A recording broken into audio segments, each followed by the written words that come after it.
ఇక నవదీపు ఇంటి దేవుని ఇచ్చిపెట్టి బొల్లెపల్లి దేవునికి బోరం పెడుతున్నాం, ఇంటి దేవుని ఇచ్చిపెట్టి బొల్లెపల్లి దేవునికి బోరం పెడుతున్నాం అంటే జనాలు ఏదో అనుకుర్రు, మేము కూడా ఏదో అనుకున్నా. ఒక సామాన్యులకు అగ్ని పరీక్ష రారో అంటే ఉరికినాం. ఏముంది ఆడ సామాన్యునికి అగ్ని పరీక్ష ఊళ్ళోనే అయిపోతుంది.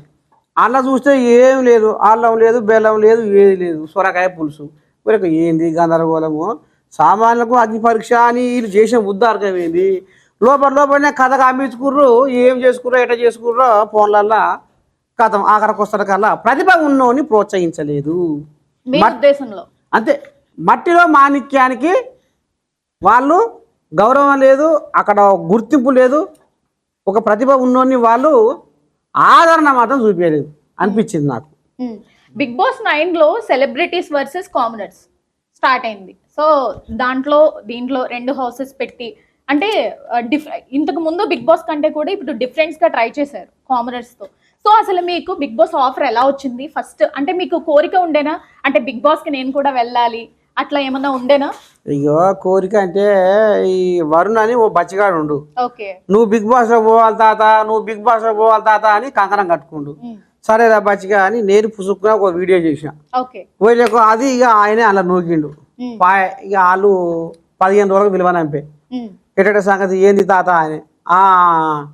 ఇక మరి నువ్వు జర్ర జూమ్ కాల్కి వస్తావు అండ్రి, జర్ర నాకు కొద్దిగా టైం అప్పుడు ఈ షూట్లో ఉన్నా. సరే అని మళ్ళీ 1 గంట తర్వాత ఇక మాట్లాడిరు. అందులో నువ్వు సెలెక్ట్ అయినావు తాత అని నాకు ఏదో మళ్ళీ మెయిల్ పంపించారు. జూమ్గా మళ్ళీ గ్రూప్ డిస్కషన్ రావాలని పెట్టి అన్నపూర్ణ స్టూడియో ఆడికి పోయినా. అన్న కూడా నువ్వు సెలెక్ట్ అయినావు తాత అని మళ్ళీ ఏదో మెయిల్ పెట్టారు. ఇక అగ్ని పరీక్ష దాకా పోయినా. ఏముందిగా అగ్ని పరీక్ష పోతే కాకుల కొట్టి గదలకు వేసేటట్టు ఏమన్నా అనుసంధానం ఉందా ఆ పరీక్ష?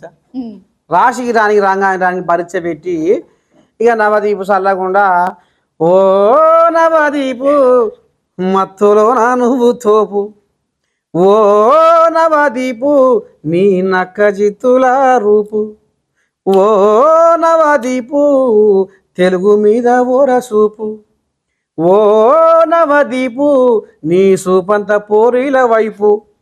ఓకే తాత, మరి ఈ బిగ్ బాస్ హౌస్ లోకి నువ్వు నార్మల్ గా అగ్ని పరీక్షకు వెళ్ళావు కదా, ఎన్ని రోజులు ఉన్నావు నువ్వు?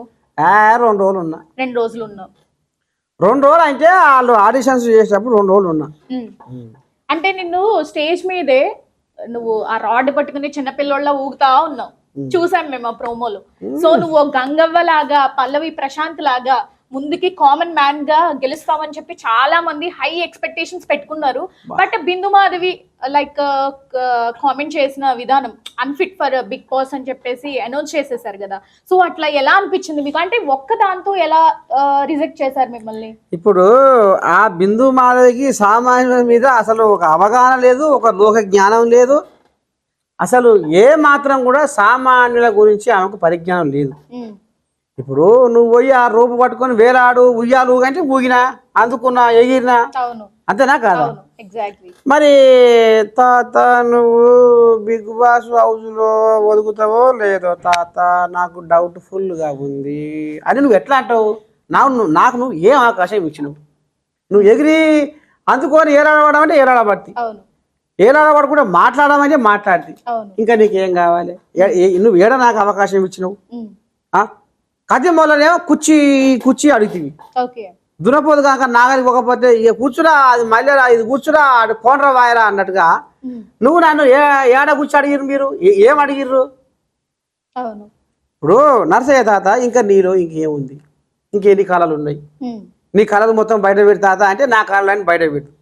రసరాగ రంజిత ఓ రమణి ముదు మధుర బావ తరంగిని రావే నా కవిత నవనీత వృత, నీ అదరముపై చిరునవ్వులు చిలికి నా కనులలో వనపు కలిమిని నిలిపి నా కవిత హృదయన ఊహల ఊర్వశివై కవన సరసుల కర్వ కన్యవై కవ్వించి మురిపించే మురిపేము నీవే, కవన కథానాన మధుర డోలికల మై మరిపించే శృంగార మంజీర రసలీల హేళ, ఆహా వెన్నెల జాబిలువై వేకువ సంధ్యవై జగత్తునంత ఉషస్సు నింపే తమస్సు ననసగా రావే రసరాగ రంజిత ఓ రమణి ముదు మధుర భావ తరంగిని. Super super super.